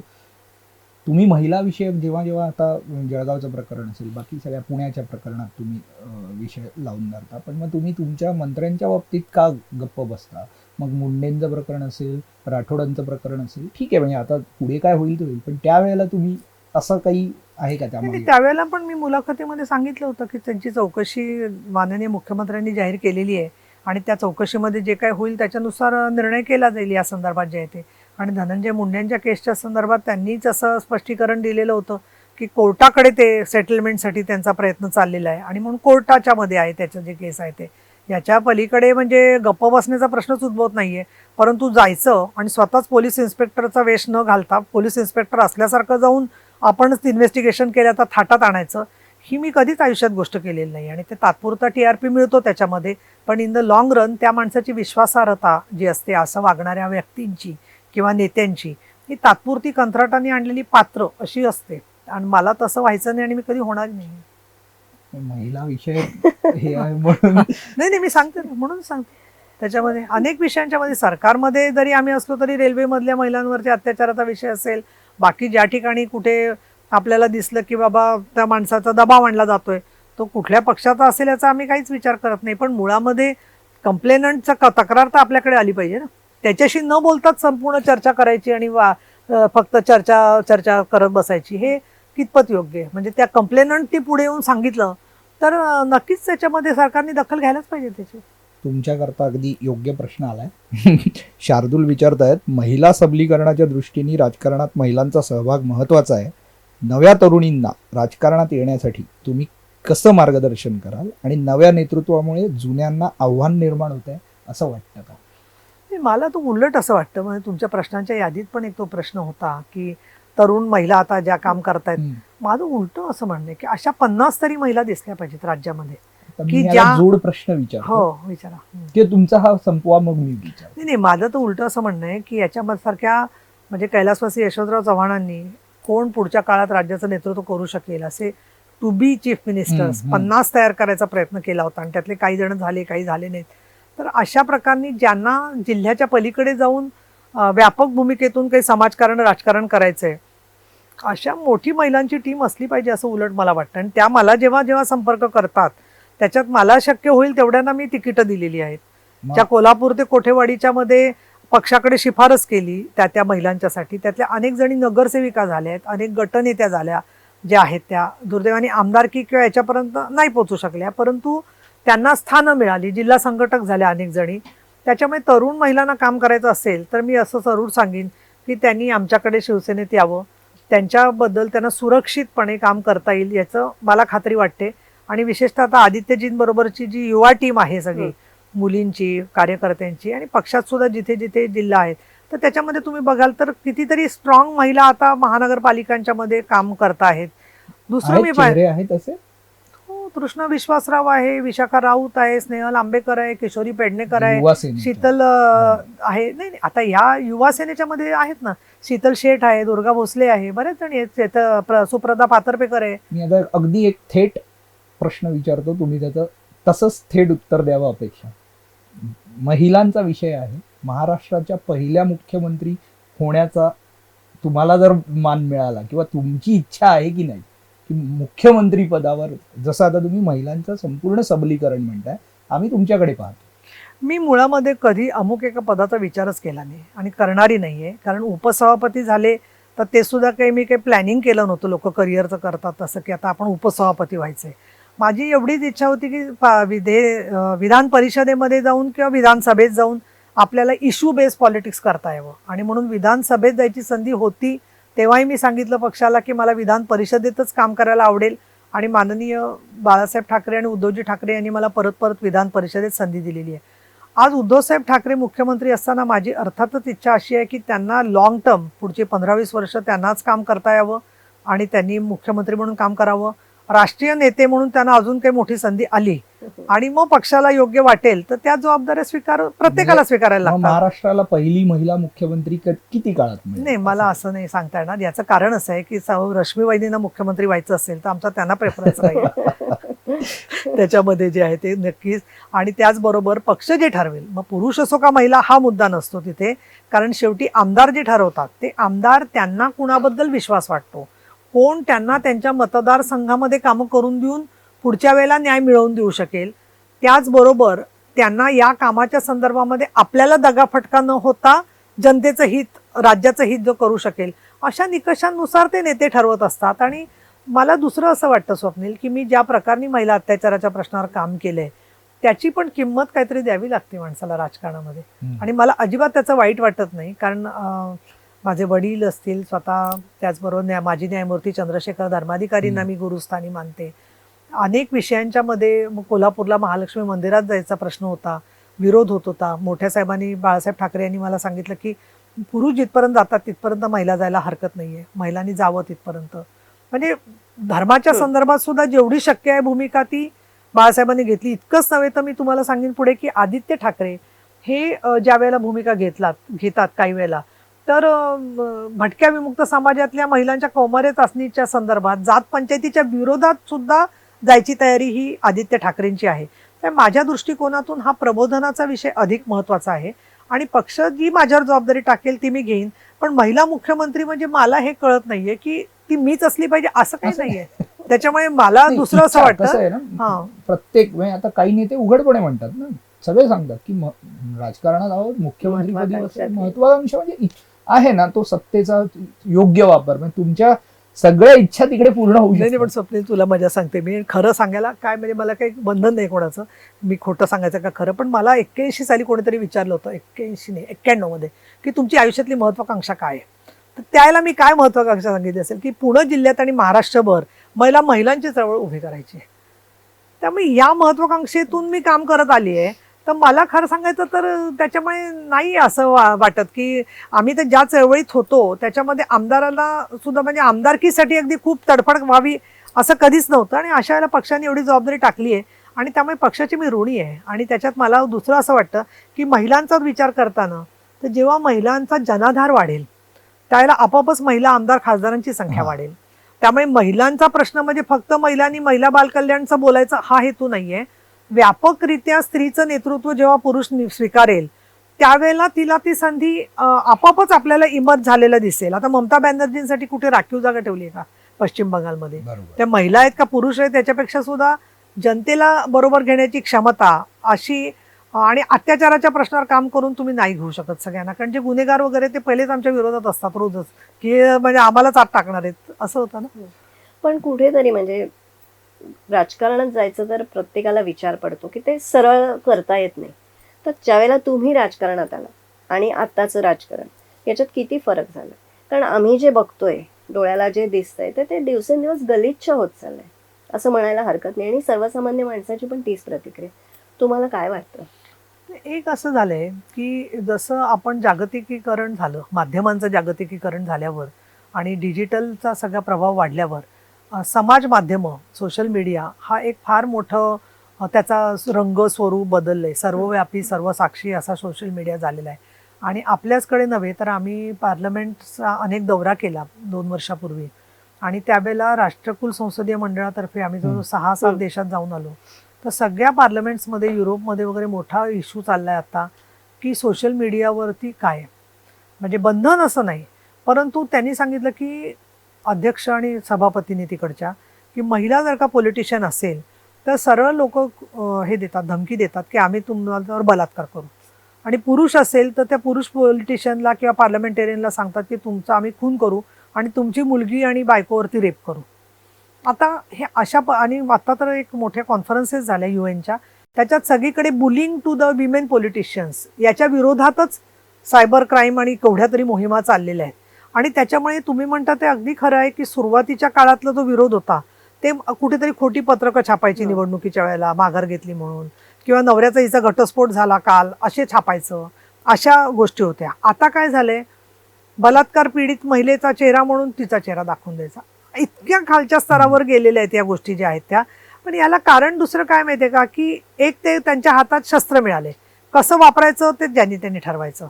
पण दुसरं आपण बघतो की पाऊस पडला की सिलिंग वाहून गेली असा दुसरीकडचा व्हिडिओ देतात. म्हणजे हे कुठेतरी समाज विघातक प्रवृत्तींना त्याच्यामध्ये वाव मिळतोय. पण ह्याच्यात कधी होईल की जेव्हा अशा गोष्टीला टीआरपी मिळणार नाही, अशा गोष्टी लोक परत फॉरवर्ड करणार नाहीत, या ज्या आहेत त्या पुढचं तर जाऊ दे पण फॉरवर्ड करणार नाहीत, तिथल्या तिथे ब्लॉक करतील, तर आपोआप या प्रवृत्तीला बळ मिळेल. दुसरं मला काय वाटतं, मला नकारात्मक सूर मान्य नाहीये. आणि याला कारण असं आहे की समाजामध्ये चांगल्या गोष्टींना मदत करणारे खूप लोक आहेत. बरेच लोकांना असं वाटतं की मला 4 वेळेला विधान परिषद मिळाली तर नक्की मी काय लॉबिंग केलं असेल. पण मी खरं सांगते तुम्हाला की ज्यांची नावं पण मला माहित नाहीयेत अशा माणसांनी मला नंतर 2-4 महिन्यांनी सांगितलंय, 6 महिन्यांनी सांगितलंय की अहो मी भेटलो होतो त्यावेळेला सांगितलं बरं का की नीलमताईंचं आमच्या करावर. म्हणजे मी त्यांना विनंती केली नव्हती, त्या जे लोक बोलले त्यांना, किंवा त्याच्यासाठी काहीतरी मुद्दाम धडपडी केली नव्हती. पण हा जो एक मगाशी मी म्हटलं तसं अदृश्य चांगले विचार करणाऱ्या लोकांची जी सृजनशक्ती आहे, असे सुजन जे आहेत. आणि आता तुम्ही म्हणाल अगदी मी काय सदा भक्तिपंथेची जावे, समर्थ रामदासांनी जसं म्हटलंय तसं असे सज्जन जे लोक आहेत समाजामध्ये त्यांची एक फार मोठी शक्ती असते आणि त्या शक्तीमुळे समाजात गोष्टी घडतात. हे मी स्वतः अनुभवलंय आणि मला असं वाटतं की त्यामधूनच खऱ्या ज्या सदिच्छा असतील ना त्याला नक्की वाव मिळालेला दिसेल आपल्याला. शेवटचे 2 प्रश्न घेऊया कारण लोक विचारतात ते थांबणार नाहीये. वैशाली वाढे विचारतायत, ताई तुम्ही प्रत्येक विषयावर उत्कृष्टपणे विचार मांडता, अतिशय व्यस्त जीवनशैली असून देखील तुम्ही वाचन करण्यासाठी वेळेचं नियोजन कसं करता? त्यांना देखील वैशाली ताईंना देखील तुमच्यासारखं प्रत्येक विषयात ज्ञानी व्हायचं आहे, कृपया मार्गदर्शन करा असं त्यांचा एक हे आहे. त्या लोकांना तो तुमच्याबद्दल ही क्युरिओसिटी की तुम्ही वेळेचं नियोजन कसं करता? ललित वाचायला काही तेवढा वेळ होत नाही. खूपसा वेळ माझा जो आहे वैशाली हा रिपोर्ट्स वाचण्यामध्ये जातो. मी खरं सांगते, कारण काय होतं की तुम्हाला बोलायचं असेल तर ते रिपोर्ट्स तुम्ही मुळातले वाचले नसतील, निदान पूर्ण 400 पाने रिपोर्ट वाचला नाही तरी तुम्हाला अयोध्या केस, तुम्हाला फायनल कन्क्लुजन्स तर स्वतःच वाचली पाहिजे तुम्हाला झाली, किंवा WHO एखादा रिपोर्ट येतो किंवा एखाद्या, त्याच्यामुळे स्वतः मला रिपोर्ट वाचन जास्त करावं लागतं, ही वस्तुस्थिती आहे. वेळेचं नियोजन म्हटलं तर खरं सांगायचं तर आमचे स्नेही कुमार केतकर जसं सांगतात तसं I eat politics, I drink politics, I sleep politics and I talk politics and I live politics. त्याच्यामुळे मला दिवस रात्र मी त्याचाच विचार करत असते. राजकारण म्हणजे फक्त राजकारण नव्हे, हा महिलांचा प्रश्न, सामाजिक न्यायाचे प्रश्न याचा जो आहे तो. दुसरं असं आहे की जसं तुम्ही काम करायला लागता ना तसं तुमच्याकडे आधार मागणारे खूप लोक येतात. पण एक असं मला वाटतं महानोरांच्या कवितेत आहे का कुठलं लक्षात नाही माझ्या, पण आधार आम्ही देत नाही तर त्यांच्या प्रश्नांचा खरं सांगायचं तर आम्हाला आधार होत असतो. आधार कशार्थाने होतो म्हणजे यूज करायचं म्हणून नाही, पण ते ज्या सांगतात की आम्ही जात पंचायतीचे 15 आमच्याकडे गुन्हे आलेत, तर हे ते तयार माहिती येतात सांगत. माझं मग काम काय राहतं की त्याची पडताळणी करून घेणं, त्याच्यात पुढे काय करायचं बघणं. आणि असे लोक जेव्हा येतात तेव्हा खरं सांगायचं तर वैशाली, प्रामाणिक आणि प्रश्नांची तळमळ असणारे लोक तुमच्याशी किती जोडले जात आहेत याच्यावरती तुमची शक्ती अवलंबून असते. आणि मग तुम्हाला असं वाटतं नाही मला न थकता हे काम करायचंच आहे, आणि या दृष्टिकोनातून प्रयत्न करावा लागतो. वैशालीताईंना या टिप्स खूप उपयोगी पडतील अशी अपेक्षा आहे. 2 प्रश्न शेवटचे आहेत. एक तर राजकीय, नारायण राणेंना केंद्रीय पद मिळाल्याने शिवसेनेला मोठं आव्हान, चर्चा जी आहे, तुम्ही कसं पाहताय? आणि खरोखरच, कारण तुम्ही राणेंना थेट अंगावर घेणाऱ्या रणरागिणींपैकी एक आहात. आणि दुसरं खेळाशी संबंधित आहे की मुंबईमध्ये, स्वप्नील परब विचारतात, मुंबईमध्ये ऑलिम्पिक खेळांचा सराव करण्याकरता जागाच नाही. पहिला आपण राणेंचा प्रश्न आहे. मला असं वाटतं की त्यांना माझ्या शुभेच्छा आहेत. मला असं वाटतं की महाराष्ट्रासाठी जे काही काम करायचं आहे त्याच्यासाठी त्यांनी थोडंफार आता एक चांगली पॉझिटिव्ह एनर्जीचा उपयोग करावा. जे काही 2005 साली त्यांना बाळासाहेब ठाकरे यांनीच काढून टाकलं पक्षातून, त्याचा जो मनावरती त्यांच्या जखम आहे ती कधीच भरून येणार नाही त्याची आम्हाला जाणीव आहे. पण निदान एवढी त्यांनी जाणीव ठेवावी की कोकणातल्या कुणाचंच भलं केलं नाही बाळासाहेबांनी, शिवसेनेनी किंवा उद्धव साहेबांनी. तर मला असं वाटतं शिवसेनेने एका माणसाचं तरी भलं केलं होतं, ते म्हणजे त्यांना मुख्यमंत्री केलं होतं. त्याची जाणीव ठेवून त्यांनी शिवसैनिक, मराठी माणूस याच्यासाठी जे शक्य ते चांगलं काम करावं. आणि मराठी समाजामध्ये केवळ वादविवादाचा गैरफायदा इतरांनी घेतला त्याच्यामधलं त्यांनी साधन होता कामा नये. आणि दुसरा प्रश्न स्वप्नील परब यांनी विचारलाय खेळाबाबत की ऑलिम्पिक. हा एक फार महत्त्वाचा मुद्दा तुम्ही निदर्शनास आणलाय, ते चांगलं केलं आहे. याच्या संदर्भामध्ये मी आमचे मुख्यमंत्री आणि आपले क्रीडा मंत्री यांच्या बरोबर आदित्य ठाकरेंशी बोलीन. त्याच्यात मला आता जे सुचतंय त्याच्यात ते एकदम लोकांना पटणार नाही, त्याच्यावर चर्चा व्हायला पाहिजे. पण मला असं वाटतं की रेसकोर्स सारखं एखादं मैदान किंवा खूप वर्षाचं नितीनजी गडकरी यांचं एक स्वप्न होतं की ईस्ट BPT, कोर्सला सगळ्या त्या बाजूच्या जमिनींवरती काही चांगला विकास करता येईल असं. किंवा आमच्याकडे आता गहुंज्याला मोठं स्टेडियम बांधले सुंदर. क्रिकेट. पण नंतर असं लक्षात आलं की त्याच्या आसपास ज्या इमारती उभ्या राहिल्या आहेत त्यातून लोक व्हिडिओ रेकॉर्डिंग करतात आणि ते बुकीजला विकत होते. अच्छा. असा एक मध्ये स्कॅम सापडला पुण्यामध्ये. म्हणजे हसते म्हणजे मी काय, कुठल्याही चांगल्या गोष्टीचा अनर्थ करणारे भरपूर लोक आहेत. आणि म्हणजे प्रत्यक्षात घडणारा सीन, घडणारा शॉट आणखीन चॅनेलवर दिसणारा, याच्यात जो काही 10 सेकंदाचा फरक मिळतो ना, त्याच्यात ते ऑब्झर्व करून बरोबर ते कोट्यावधी रुपयाचं व्यवहार करत होते. त्याच्यामुळे आपल्याला ह्या सगळ्या गोष्टींचा विचार करून मुंबईसारख्या ठिकाणी ते कसं उपलब्ध करून देता येईल. परंतु मला असं वाटतं लॉंग रन मध्ये विचार केला तर आपला संपूर्ण समुद्री मार्ग जर का झाला तर आपल्याला 15-20 मिनिटांमध्ये सुद्धा अशा ठिकाणी पोहोचणं शक्य होऊ शकेल. त्यामुळे सगळ्या गोष्टी साऊथ मुंबईतच असल्याचं पाहिजे असं नाहीये. पण दुसरीकडे उलट पक्षी, बगीचे, मोठे मोठे झाडं, उद्यानं हे ठराविकच मुंबईच्या भागात असावेत अशातला भाग नाहीये. अजून एक बहुमजली असे स्टेडियम सुद्धा होत आहेत त्याचा विचार. तर या सगळ्यावरती मी सरकारकडे पाठपुरावा करीन. आणि तुम्ही अत्यंत दुर्लक्षित अशा या विषयाच्याकडे लक्ष वेधलं हे मला खूप चांगलं वाटते. सस्टेनेबल डेव्हलपमेंट गोल्स, शाश्वत विकासाच्या उद्दिष्टांकडे तरुण पिढीचं खूप लक्ष आहे. ही मला एक खूप मनाला चैतन्य देणारी आणि आशादायक अशी गोष्ट वाटते आहे. खूप छान आपल्या बोलणं झालं, गप्पा संपणार नाहीये झाल्या. पण. हा, पण तुम्हाला अजून एखादा अगदी ऑकवर्ड आणि असा मनातला राहिलेला प्रश्न असेल तर विचारू शकता. माझ्या मनात एक सतत आहे की खराखुरा म्हणजे अगदी बाळासाहेबांपासूनचा असलेला शिवसैनिक हा नाराज आहे असं नाही वाटत तुम्हाला आता जे सरकारचं जे काम चालू आहे त्याच्यावर? कारण आम्हाला जे बरेच जण सांगतात ना त्याच्यात ती खूप नाराजी दिसते. काय माहिती का, शिवसैनिक तुमच्याशी काय बोलतो आणि साहेबांशी काय बोलतो याच्यात फार फरक आहे. त्याच्यामध्ये ते तो सांगत असतो की त्याला किती कष्ट पडतायत आणि ते खरं असतं, त्यांना त्रास होत असतो वगैरे. पण आता असं आहे की तुम्ही बघितलं तर शिवसैनिकाची कॉलर टाईट आहे. त्याच्यानंतर पूर्वीसुद्धा आमच्या विरोधकांनी लिहिलेलं आहे मोठ्या मोठ्या पेपरमध्ये की पोलीस स्टेशनमध्ये शिवसेनेचा पदाधिकारी गेला आणि तो जरी विरोधी पक्षात असला तरीसुद्धा त्याचंच पोलीस ऐकतात. हा लोकांची तक्रार आहे. असं नाही आहे, खूप ठिकाणी शिवसैनिकांना त्रास पण सहन करायला लागलेला आहे. पण दुसरं असं की काही वेळेला कोरोनाच्या संदर्भातली एखादी गोष्टीची नाराजी असू शकेल किंवा अजून काही भाजपच्यामुळे जो त्रास झाला त्याच्याबद्दलची नाराजी असू शकेल. परंतु शिवसैनिक असा जो आहे तो ज्या क्षणी त्याला एक काम सांगितलं जातं किंवा काम करणं त्यांनी गरजेचं आहे म्हटल्यावरती त्याचं रक्त उसळतं आणि ते काम करतात. आणि दुसरं असं आहे की शिवसैनिक कशामुळे खुश होईल, हम्म. त्यांची अस्मिता कशातून जपली जाईल, त्यांना कशातून कामाची संधी मिळेल हे ओळखूनच त्यांच्या आग्रहानेच उद्धव साहेबांनी मुख्यमंत्री पद स्वीकारलेलं आहे. हे त्यांना पूर्ण माहिती आहे.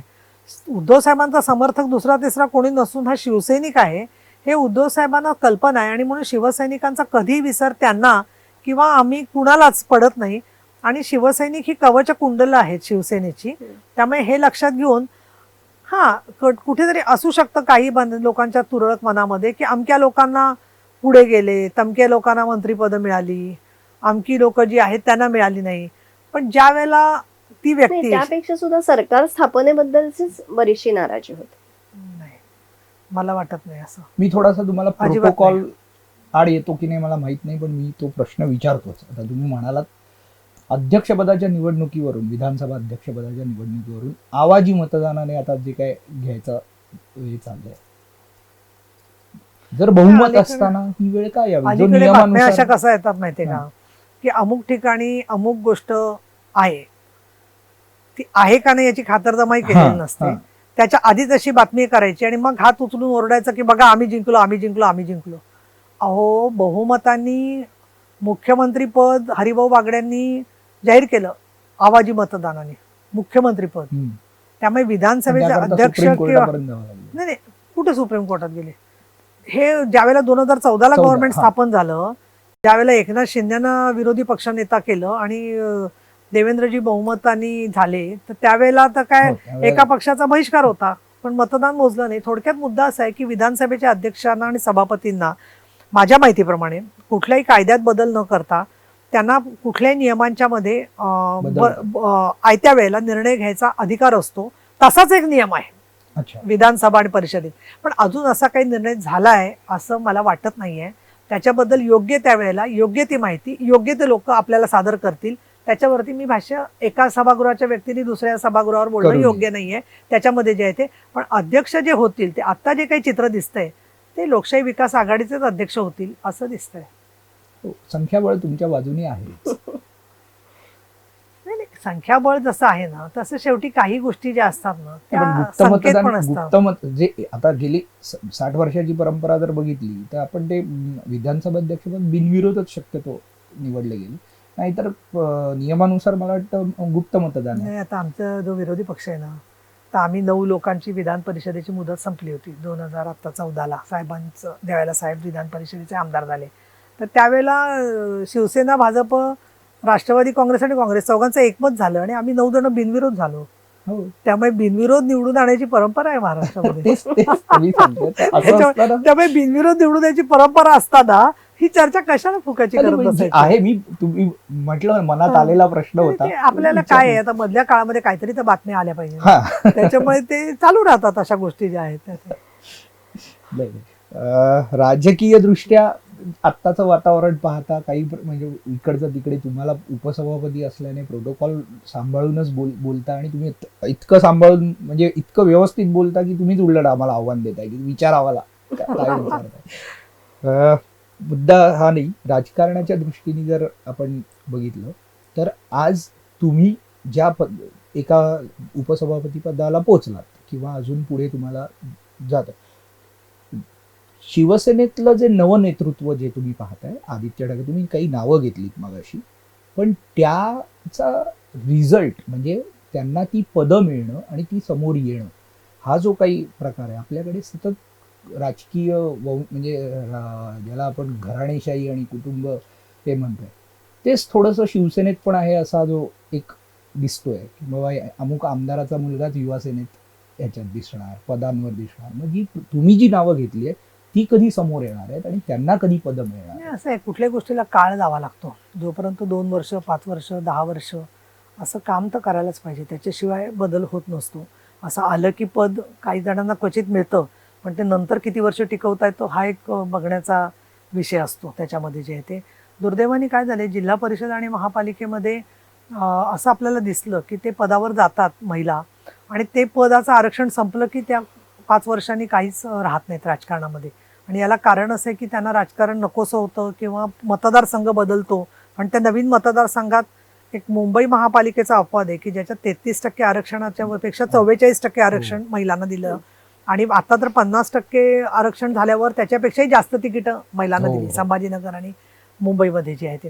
परंतु काही काळामध्ये जसं काम केलं जाईल तसं ती संधी मिळते प्रत्येकाला, ते शक्य असतं. दुसरं मला असं वाटतं की घाई केली कुठल्याही गोष्टीसाठी तर माणसाचं सहनशक्ती तुटते आणि माणसाच्यातून चुका होतात. आणि म्हणून कधी स्पर्धात्मकता ठेवू नये महिलांनी असो पुरुषांनी असो, कारण त्याच्यामुळे मग काय होतं की काही लोकांचं मी असं पाहिलं की त्यांना नेता व्हायचं होतं, म्हणजे इतर पक्षातलं सांगते, आणि मग त्यांनी सुरू केलं की सहकाऱ्यांचे फोटो टाकायचे नाहीत आणि स्वतःचेच फक्त फोटो आहेत. आता एकटे पडले ना, एकटे पडले, असं होत नाही. तसं तुम्ही केवळ तात्पुरतं होतं क्षणिक स्वरूपामध्ये जे आहे ते. आणि महिलांच्या संदर्भात मला दुसरं असं वाटतं की त्यांनी महिलांच्या प्रश्नाचा आणि सामाजिक न्यायाचा अजेंडा ठरवला पाहिजे. आपल्याला काय काम करायचं आहे, दुसऱ्यांनी अमुक केलं म्हणून तिसऱ्यांनी अमुक करायचं, यांना सगळ्यांना संधी मिळण्याच्यासाठी अजून बरीचशी कामं बाकी आहेत. अजूनही महिलांचे प्रश्न आहेत, समाजाचे नगरविकासचे प्रश्न बाकी आहेत. ते जसं कामं करतील त्याला आपल्याला दिसेल की अनेकांना पुढच्या काळामध्ये पक्ष नेतृत्वाने संधी दिलेली असेल. आणि मला उपसभापती पदाचं सगळ्यांचं म्हणतो आपण, पण 2019ला मी उपसभापती झाले, तर 2015ला सुद्धा काही मला माहीत नव्हतं की मी उपसभापती होणार आहे. त्यामुळे दुसरं मी असं म्हणेन की पदं आणखीन हे काम आपल्यावरती 2007ला मी प्रवक्ता झाले, तर ते प्रवक्ता पहिली महिला प्रवक्ता झाली. सुभाष देसाई, संजय राऊत, मनोहर जोशी आणि मी. साहेबांनी सांगितलं होतं की तू काय फक्त महिलांच्याच प्रश्नावर बोललं पाहिजे असं नाही आहे. म्हणजे अशी दृष्टी आणि असा विषय असणारा पक्ष. आणि तुम्ही खूप टॉप आपल्या सगळ्या मराठी चर्चांमध्ये तर तुम्ही हो आमच्या स्टार होतात, तुम्ही नसाल तर भांडणं व्हायची. आणि दुसरं असं की माझ्या अगोदर श्रीमती सिपा ह्या मलानी म्हणून उपसभापती होत्या 1955च्या सुमाराला, की ज्या कराचीहून आलेल्या होत्या आणि ज्या मुंबईतून चेंबूरून निवडून आल्या आणि त्याच्यानंतर त्या विधान परिषदेवर आल्या आणि उपसभापती झाल्या. पण संयुक्त महाराष्ट्र झाल्यानंतरची मी पहिली उपसभापती आहे. अजूनही अनेक राज्यांमध्ये ही स्थिती आहे, पण मला इथे सांगायला पाहिजे की पहिल्यांदा मी जेव्हा झाले उपसभापती त्यावेळेला उद्धवसाहेब ठाकरे, देवेंद्र फडणवीस, चंद्रकांतदादा पाटील, सुभाष देसाई या सगळ्यांनी अगदी मनावर घेतलं होतं आणि त्यावेळेला मी उपसभापती झाले भाजप शिवसेनेच्या पाठिंब्यावर. पण काँग्रेस राष्ट्रवादींनी सुद्धा स्वतःचे उमेदवार पाठी घेतले आणि जोगेंद्र कवाडेंसारखे नेते बोलले की पाठी घ्यायची वेळ आली तर ताईंसाठी पाठी घेणार, नाही तर कोणासाठी आम्ही पाठी घेणार. म्हणजे हा आंबेडकरी चळवळीतला आवाज त्यावेळेला मला ऐकायला आला, त्याच्यात मी खरंच धन्य झाले असं म्हणायला हरकत नाही. आणि नंतर सरकार बदलल्यानंतर परत जेव्हा वेळ आली उपसभापती पदाचं आमचं मध्ये हे झालं, खंडित झालं आणि परत झाले. त्यावेळेला काँग्रेस आणि राष्ट्रवादी काँग्रेसनी शशिकांत शिंदे किंवा त्यांनी सगळ्यांनी मला हे केलं आणि पाठिंबा दिला आणि थोडं भाजप नाराज होतं, त्यांनी सभात्याग केला त्यावेळेला. पण सभात्याग झाला तरी आमचं बहुमत होतं आणि संधी मिळाली. तर मला काय वाटतं की शेवटी महिलेच्या बरोबर, महिला असण्याच्या बरोबर महाराष्ट्रातली जी प्रबोधनकारी परंपरा आहे, कर्वे, फुले, आंबेडकर, प्रबोधनकार ठाकरे, डॉक्टर आनंदीबाई जोशी, डॉक्टर रखमाबाई, तर त्याच्यामुळे हे घडलं. त्यामुळे मला ज्या महिला आहेत इच्छुक त्यांना काय सांगायचं आहे की राष्ट्रीय आणि राज्यात जेवढं प्रबोधन होईल महिला विषयावर तेवढा तुमचा मार्ग सोपा होईल. आणि म्हणून प्रबोधन करण्यासाठी जेवढं आपण प्रयत्न करू, आणि ते काही असं नसतं की मी केलं की मला त्याचं परतफेड मिळणार. मला अनुभव असा आला की आपण 4 महिलांना मदत केली असेल तर दुसरीच कोणतरी 2 महिला पुरुष आपल्याला मदत करतात. त्याच्यामुळे ते तुमचं रेसिप्रोकेशन दुसऱ्या मार्गाने होत असतं आणि म्हणून आपल्याला हे काम करायला पाहिजे. दुर्दैवाने ज्या प्रमाणात महिलांना आरक्षण मिळालंय त्या प्रमाणामध्ये स्त्रिया मतदारसंघातलं काम केलं तरी व्यापक जे काम असतं शहराचं किंवा अशा विषयांवरचं महिला सुरक्षेबद्दलचं, त्यांना ते काम अजून तेवढं होत नाहीये. तर त्या कामाला महिला आणि पुरुष लोकप्रतिनिधींनी अधिक हे केलं पाहिजे, प्राधान्य दिलं पाहिजे असं मला वाटतं. माझ्याकडून शेवटचा प्रश्न आहे. उपसभापती म्हणून तुम्ही जेव्हा पदावर असता, त्या खुर्चीवर बसता, मला आठवतं मनोहर जोशींनी सभापती असताना 10 द्वाड खासदारांची यादी बनवलेली आणि त्यांनी आम्हाला सांगितलं होतं की हे 10 द्वाड आहेत, यांना कंट्रोल केलं की सभागृह नीट चालतं. तुम्ही कसे, तुम्ही म्हणजे त्या पदावरचा शिक्षक असतो, आईचा रोल असतो, वडला कुटुंब प्रमुख म्हणून तुम्ही त्या खुर्चीवर बसलेले असता आणि तुम्ही म्हटलेलं पण तर तुमचे 10 द्वाड किंवा असं काही यादी. एक तर कसं आहे, मी उपसभापती आहे, सभापती रामराजे निंबाळकर हे सकाळीच बसतात प्रश्नोत्तरांना, शक्यतो क्वचित कधीतरी प्रश्नोत्तरांना बसायची वेळ येते. पण बऱ्याच वेळेला असं होतं की सगळंच कामकाजात शेवटी चढाओढ असते, प्रत्येकाला बोलायची इच्छा असते. एक तर सभागृहाचं मी पूर्वी कामकाज पाहिलेलं आहे, इतकी वर्ष मी सदस्य होते. त्याला सभासदांची बोलण्याच्यासाठी जी उत्सुकता असते त्याचा मी सन्मान करते. पहिली गोष्ट, प्रयत्न असतो माझा की त्यांना संधी द्यायचा. दुसरं, आता अभ्यासाने माहिती असतं की प्रश्न विचारला तर तो काय असेल मनामध्ये, तर त्याचं उत्तर योग्य त्या पद्धतीने आलं तर तो प्रश्न पुढे जाईल का विचारण्यासाठी विचारलेला प्रश्न आहे त्याच्या दृष्टीने पण दुसऱ्या आयुधात बसणारा विषय आहे, वेगळाच विषय आहे. त्याच्या कुठेतरी ट्रेनला कुठेतरी अपघात झालाय त्याचा मध्येच त्याला काढायचा आहे आणि विषय चाललाय सिंचनाचा. तर असं झालं असेल तर मग त्याप्रमाणे आम्हाला निर्णय घ्यावा लागतो. दुसरा, एक आमचं सचिवालय समोर बसलेलं असतं, ते पण थोडं हळू आवाजामध्ये गाईड करत असतं. जेव्हा वादविवाद होतो त्यावेळेला ते सांगतात की याच्यात अशा पद्धतीने निर्णय आम्ही तपासून घेऊन सांगतो. पण काही वेळेला असं होतं की तुम्हाला तिथल्या तिथे ऑन द स्पॉट निर्णय करावा लागतो. आणि शाळेचा वर्ग नाहीये तो. मला एक तुमच्या प्रश्नात काय सांगायचं होतं, शाळेच्या वर्गात कसं असतं की शिक्षक यांचं एक वेगळं स्थान आहे आणि ते प्रत्येक गोष्ट त्यांना शिकवून करत असतात. तर हे शिकलेले आहेत सगळे, खूप जास्त शिकलेले आहेत, त्याच्यामुळे आमच्यापेक्षा थोडे जास्त शिकलेले असू शकतात. पण आम्हाला त्या सभागृहाचं नियमन आणि नियंत्रण करणं हे काम असतं.